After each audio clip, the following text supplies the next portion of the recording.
Kain muna tayo guys, bago tayo punta ng Kalibo. Ito yung mga gusto kong bagay, walang itinerary. Buti na lang, nandiyan si Super Cyril.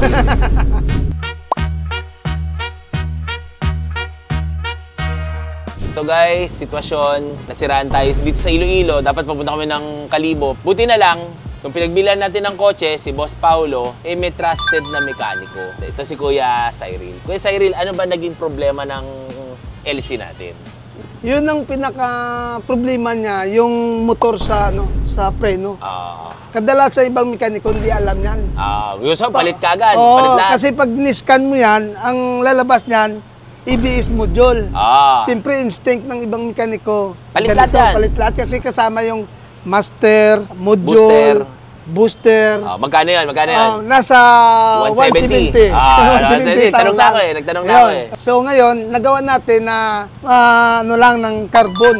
Kung ano lang yung sira niya talaga. Yun lang. Tama. Hindi po pwede natin na pag yun ang sira, palit ka agad. Sa totoo lang, Kuya Cyril, ang dami ko tinawagan dito eh. Gusto, palit nga. Tapos syempre, kung magpapalit ka, wala kang ganitong pyesa dito sa Iloilo. Pare, isipin mo na sa Iloilo kami, taga Bacolod si Kuya. Sabi niya, o sige, punta ako dyan. Buti na lang, nandiyan si Super Cyril.